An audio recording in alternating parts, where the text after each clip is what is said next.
तो दोस्तों, stock market में सफल होने के लिए आप में दो खूबियां होनी चाहिए। पहली, सही एक्सचेंज पे सही स्टॉक को सही प्राइस पे बाय करना, और दूसरी, एक अवेयरनेस होना कि किस पर्टिकुलर पॉइंट इन टाइम पे उस स्टॉक के साथ क्या फैसला लेना है, क्या उसको होल्ड करके रखना है या उसको सही प्राइस पे एग्जिट मार देना है। अब ये दो खूबियां अगर आप में हैं तो आप एक सफल निवेशक बन सकते हैं सर्टेन लेवल पे without any doubt. Stock market में या तो आपको प्रॉफिट होगा या होगा नुकसान। आप प्रॉफिट बढ़ाना चाहेंगे और नुकसान को कम करना चाहेंगे, और इस वीडियो में हम बात करेंगे कि स्टॉप लॉस जिसका आप इस्तेमाल करते रहे हैं और शायद करते रहेंगे, जब आप उसका इस्तेमाल करते हैं तो आपको नुकसान कम होता है, लेकिन क्या रीज़न है कि स्टॉप लॉस का आपको यूज़ नहीं करना चाहिए, और एक दूसरा प्रोडक्ट है जिसका यूज़ उसके एवज में आप कर सकते हैं। तो आइए शुरू करते हैं।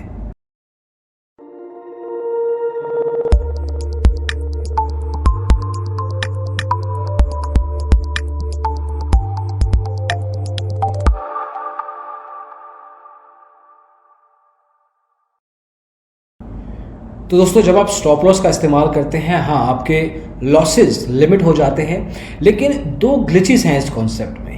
पहला ग्लिच कि जब भी सिक्योरिटी का प्राइस एक प्री डिफाइंड एंट्री या एग्जिट प्राइस पॉइंट को मूव पास्ट करता है तो स्टॉप लॉस जो है वो एक मार्केट ऑर्डर के रूप में एग्जीक्यूट हो जाता है और आप अपनी पोजीशन से एग्जिट हो जाते हैं। दूसरा, हल्का फुल्का माइनर फ्लक्चुएशन के बेस पे भी अगर करंट मार्केट प्राइस के आसपास आपका स्टॉप लॉस प्राइस है तो आपका जो ऑर्डर एग्जीक्यूट हो जाएगा और वोलेटिलिटी के जो प्रॉफिट पोटेंशियल बन सकते थे आपके पैसे वो रह जाएंगे। तो आप अच्छा खासा जो पैसा बना सकते थे मार्केट में वो अपॉर्चुनिटी आप खो देंगे। तो इस सिचुएशन में आपको क्या करना चाहिए? थोड़ा सा अलग लगेगा आपको, लेकिन आप अगर ऑप्शंस ट्रेडिंग का इस्तेमाल करते हैं स्टॉप लॉस की जगह तो आपका फ़ायदा ज़्यादा है, नुकसान आप फिर भी बचा पाएंगे। अब आप कहेंगे ऑप्शंस ट्रेडिंग में तो मुझे प्रीमियम देना पड़ता है, तो ऑलरेडी मैं नुकसान में हूँ। जी हाँ, प्रीमियम आपको देना पड़ेगा, लेकिन मोस्ट लाइकली अगर आपकी ट्रेड आपकी डायरेक्शन में जा रही है तो आपको प्रॉफिट मिलेगा, और अगर आपके डायरेक्शन में नहीं भी जा रही तो भी आपका जो लॉस है वो लिमिटेड रहेगा, सिर्फ प्रीमियम की अमाउंट को लेके ही रहने वाला है। इसके मैं आपको एक नहीं, दो नहीं, तीन नहीं, 4 रीजंस देने वाला हूँ जिसमें आपको ऑप्शंस ट्रेडिंग एक बेहतर विकल्प दिखेगा। पहला, ये एक कॉस्ट इफेक्टिव मेथोडोलॉजी है। मतलब इसमें आपको फॉर एग्जांपल अगर आपने स्टॉक खरीदने हैं, 200 शेयर खरीदने हैं, एक शेयर का प्राइस 80 रुपये है, तो 16,000 रुपये अपफ्रंट आपको देना है। अब आप वो आपकी जेब से दें, आप लेवरेज उठाएं, लेकिन आपको देना है। आज आप चाहे लेवरेज उठा के देते हैं, लेकिन ब्रोकर को तो आपको चुकाने ही पड़ेंगे। तो इनिशियल लेवल पे आपको अच्छा खासा पैसा चाहिए अगर आपको बड़ा वॉल्यूम पे ट्रेड करना है। तो अगर आप ऑप्शन ट्रेडिंग करते हैं तो मान लीजिए कॉन्ट्रैक्ट का वैल्यू है 20 रुपये, 200 शेयर उठाने हैं तो 2 कॉन्ट्रैक्ट उठाएंगे आप, और वहाँ पे आप एट द सेम टाइम ये मान लीजिए कि टोटल वैल्यू क्या हुआ, 2 कॉन्ट्रैक्ट 100 शेयर, 200 इंटू 20 रुपये का कॉन्ट्रैक्ट है तो 4,000 रुपये आपको देना है। तो कहाँ 16,000 रुपये दे रहे थे आप, कहाँ आपको 4,000 रुपये देना। तो जो इनिशियल डिपॉजिट है या इनिशियल जो आपको पैसा देना है वो भी कम है, तो कॉस्ट इफेक्टिव तरीका डेफिनेटली दिखता है ये। दूसरा रीज़न है ये रिस्की भी कम है। जी हाँ, स्टॉप लॉस से भी कम रिस्की है। कैसे? आप स्टॉप लॉस लगाते हैं तो आप एक प्राइस पॉइंट डिफाइन कर देते हैं, और जो डिफरेंस आपने जितने में खरीदा है स्टॉक और जो स्टॉप लॉस है वो आपका वो बन जाता है, नुकसान बन जाता है। लेकिन अगर आप प्रोटेक्टिव पुट ऑप्शन का इस्तेमाल करते हैं अपनी ट्रेडिंग में तो आप पहले से ही डिफाइन कर देंगे। इसमें स्ट्राइक प्राइस का कॉन्सेप्ट होता है, वो स्ट्राइक प्राइस फिक्स रहेगा, चाहे स्टॉक प्राइस जितना मर्जी नीचे जाए, जो आपने स्ट्राइक प्राइस डिफाइन किया है उसके बेस पे ही आपका नुकसान कैलकुलेट होगा। तो यहाँ पे स्टॉक प्राइस का वैल्यू क्या है, करंट मार्केट प्राइस क्या है, वो रहता ही नहीं है कंसिडरेशन में, तो जो आपका रिस्क लेवल है सर्टेनली काफ़ी कम हो जाता है।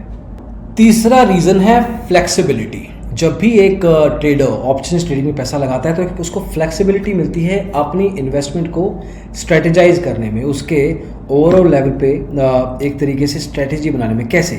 एक ट्रेडर जब भी ऑप्शन ट्रेडिंग में पैसा लगाता है तो जो प्राइस पॉइंट चुनता है वो उसको वही चुनना चाहिए जो वो स्टॉप लॉस का प्राइस पॉइंट डिफाइन करता है। उससे क्या होगा कि जब स्टॉप लॉस लगाता है तो जैसे ही stop loss price point touch होता है ऑर्डर एग्जीक्यूट हो जाता है, लेकिन इस केस में वो अपनी पोजीशन को होल्ड करके रख सकता है, क्योंकि there could be a chance कि वो पर्टिकुलर स्टॉक अपनी प्राइस मूवमेंट वापस से रिकवर कर ले और जो stop loss price point touch हुआ था जो भी डिफाइन किया गया था वहाँ से रिकवर करके पॉजिटिव डायरेक्शन में चला जाए और वहाँ पे शायद उसको प्रॉफिट पोटेंशियल दिख पाए। अगर स्टॉप लॉस लगाया जाता तो ऑर्डर एग्जीक्यूट हो जाता, पोजीशन एग्जिट हो जाती। ऑप्शन ट्रेडिंग में ऐसा नहीं होता, आपकी चॉइस है, ज़्यादा से ज़्यादा आपका प्रीमियम का नुकसान होगा, आप अपने ऑप्शन कॉन्ट्रैक्ट को एक्सरसाइज नहीं करेंगे। लेकिन यहाँ पे एटलीस्ट आपको फ्लेक्सिबिलिटी मिलती है कि आप चाहें तो रुक सकते हैं वहाँ पे और शायद वेट करें कि ये पर्टिकुलर प्राइस पॉइंट ऊपर जाए, रिकवर करे। इससे आपको अपना नेक्स्ट मूव पिक आउट करने में भी आसानी मिलती है, समय भी मिलता है। और दोस्तों चौथा और आखिरी रीज़न ये है कि आपको हायर रिटर्न्स के चांसेस भी होते हैं। कैसे? एक एग्जांपल लेते हैं। मान लीजिए सेम कंडीशंस हैं, जो कॉन्ट्रैक्ट है 20 रुपये पे है और 100 शेयर हैं हर एक कॉन्ट्रैक्ट में, और मान लीजिए कि डेल्टा 80 है। अब डेल्टा क्या होता है? डेल्टा वो रेशियो है जो बताता है कि कितना प्राइस में चेंज हुआ है उस एसेट के एज कंपेयर टू कितना उस अंडरलाइन सिक्योरिटी के प्राइस में चेंज हुआ है। मतलब उस asset divided by the security that we are talking about, इन दोनों में जो डिफरेंस आया वो क्या है। तो मान लीजिए अगर 80 है डेल्टा, तो दैट इज टेलिंग यू कि अगर प्राइस 5 रुपये बढ़ता है तो प्रॉफिट पोटेंशियल 4 पे होगा, 80% होगा उस पर्टिकुलर एक्चुअल प्राइस पॉइंट के। तो यहाँ पे भी आपके पास अच्छा खासा रिटर्न बनने के चांसेस होते हैं। ट्रेडिंग रिस्की है और सर्टेनली इसमें कोई डाउट नहीं है कि आपका पैसा जाएगा किसी किसी केस में, चाहे ऑप्शन ट्रेडिंग करें या किसी भी फॉर्मेट में ट्रेडिंग करें।